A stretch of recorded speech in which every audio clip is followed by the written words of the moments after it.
By the time you get to 2 Kings chapter 17, it's been nearly 700 years since God spoke through Moses before they ever went into the land, before Israel ever got in, saying, if you follow in the paths of those in the land right now, one day, just like God's kicking them out of the land, God's going to take you out of the land. You'll be exiled. 2 Kings chapter 17, the northern kingdom has been horrible its entire existence from Jeroboam onward. 2 Kings 17, the king, a foreign king from Assyria, comes in, starts taking over large portions of Israel, eventually comes to the city of Samaria, the capital city of Israel, lays siege to it for 3 years, and eventually wins the city, and Israel falls. Now, typically in a book like Kings, where it's telling stories, you won't get the author kind of stepping out and saying, now this is why that happened. But in this case you do. The author wants you to know it. This is why the northern kingdom Israel is no more. This is why they were headed for destruction. This is why they were exiled from the land. 2 Kings chapter 17 verse 7, you see it. It says, and this occurred because the people of Israel had sinned against the Lord their God. Verse 9, the people of Israel did secretly against the Lord their God things that were not right.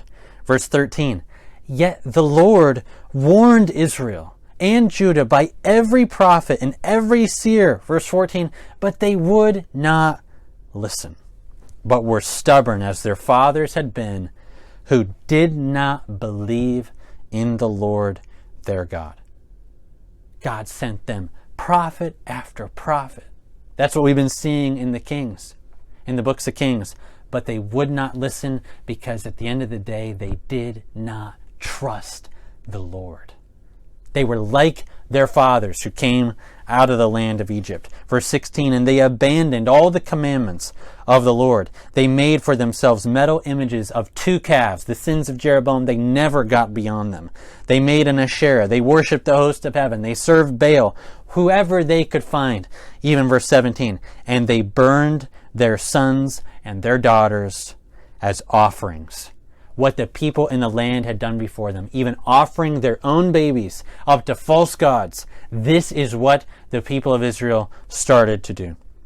And it provoked the Lord to anger. Verse 18, therefore the Lord was very angry with Israel and removed them out of his sight. It may have taken hundreds of years, but in the end, God always does what he says, and he told them he would judge if they did these things, and that's exactly what he did. And the author says none was left but the tribe of Judah only. We just saw a story about how even in Judah things were horrible. It came down to just one son left. Now, when you look at Israel and Judah, the tribes in the north are gone, destroyed. Only Judah is left.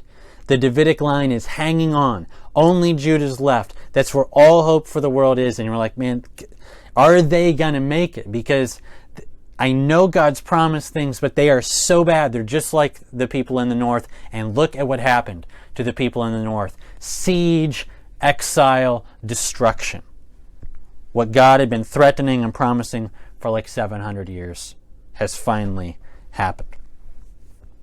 Now, you read through after this, and the books of Kings aren't going to go north and south anymore, right? Because there is no more northern kingdom. And so now the rest of the book is just to focus on the south. Again, you've got good kings and bad kings down south, but one of the best kings that ever reigned was named Hezekiah. And you could read through the stories on your own because they're pretty amazing. 2 Kings, like chapter 18 and onward, you get this guy Hezekiah. But you think, okay, if the northern kingdom was just destroyed by Assyria, do you think Assyria is just going to stop? Aren't they going to come in and try to take over Judah as well and destroy Judah and lead Judah into exile? Absolutely. And that's what you read about. But they have a good king on the throne. And so you've got this kingdom of Assyria coming in and now trying to take over the south. They come in and they start taunting the people, start taunting the God of Israel, the God of Judah, the true and living God. And they're like, have any other gods of other nations been able to protect them from us? We are the strongest people, is what the Assyrians are saying. And they're trying to get the people of Judah to lose heart, to don't trust in the Lord. No one can stand against us. Don't trust in your king Hezekiah. Nobody can defeat us. And the people hear this, that even the Assyrian people use those who know the Jewish, the people of Judah's language, so that they can tell the people, they can shout out to the people, don't trust in the Lord. Don't trust in your king. No one's going to be able to deliver you. Our gods are stronger. We are stronger. And you know who hears that? God hears that, and Hezekiah hears that. And one of the greatest pictures I see in the whole Old Testament is what Hezekiah does when he gets a letter from the king of Assyria, basically saying, I'm going to come in and destroy you. He sends them this letter. And you know what Hezekiah does with the letter? This is in 2 Kings chapter 19. It lets you in on what's in Hezekiah's heart. He opens up the letter and he lays it out before the Lord. And he prays. And he says, oh, this is in 2 Kings 19, verse 15. You want to know a good prayer? He doesn't know what to do. He's got a letter that's where the king of Assyria is threatening to kill him and all the people. And he just goes before the Lord and he lays out the letter and he prays, O Lord, the God of Israel, who's enthroned above the cherubim, you are the God, you alone, of all the kingdoms of the earth. You made heaven and earth. Incline your ear, O Lord, and hear. Open your eyes, O Lord, and see, and hear the words of Sennacherib from Assyria, which he sent to mock the living God. And he asked God, please deliver us. And look at the verse 19. He says, so that all the kingdoms of the earth may know that you, O Lord, are God alone. Now that is a man of faith who knows how to pray, and he pleads with God to act as he's done in the past so that all peoples will know that there's still a God in Israel.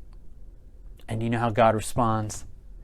He sends his angel to destroy massive parts of the Assyrian army. 185,000 of the army God destroys on his own.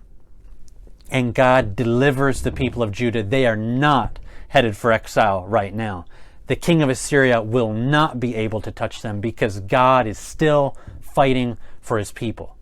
But as soon as this happens, we find out that Hezekiah, though he's been such a good king, he's got a sickness that's going to lead to his death. And so he prays again and he pleads with God to prolong his life. And God answers the prayer, prolongs his life. But unfortunately, Hezekiah doesn't use the latter portion of his life well at all. He invites the people from another place called Babylon to come in and look at all of his treasures. It seems like Hezekiah's heart is filled with pride.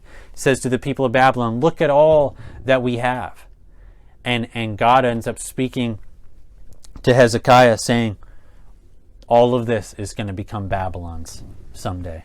That's not the only thing that happens. In Hezekiah's latter years, it seems like he has a son named Manasseh. After Hezekiah eventually dies, Manasseh comes to the throne, and he turns out to be maybe the worst king that they ever had in the southern kingdom. He leads the people to rebel against the Lord in every kind of way. 2 Kings chapter 21, verse 9, it says, Manasseh led them astray to do more evil than the nations had done whom the Lord had destroyed before the people of Israel.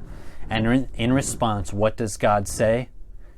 To the south, 2 Kings 21, verse 11, because Manasseh, the king of Judah, has committed these abominations and has done things more evil than the nations in the land before them, than the Amorites did, and has made Judah to sin with his idols. Therefore, thus says the Lord, the God of Israel, behold, I am bringing upon Jerusalem and Judah such disaster that whoever hears of it, their ears will tingle.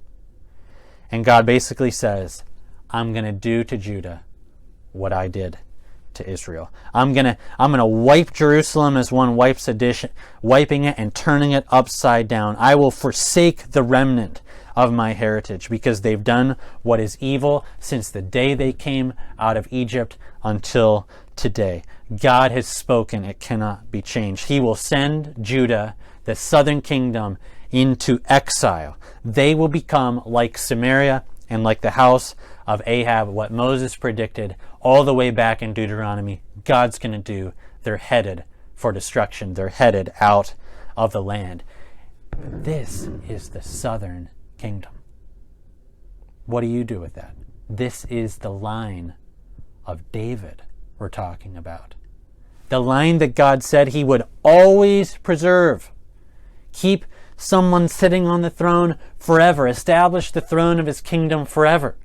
And now God, after all these years and all of these sins, speaks to the people and he says, you're headed for exile.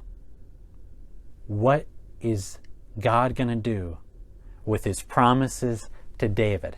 How does his guarantee of judgment fit with his promise to save the world through the line of David?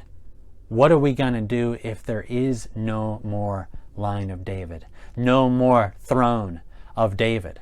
These are the kind of questions we're facing in 2 Kings chapter 21. How do you explain them? Where do you think the story is going to go from there?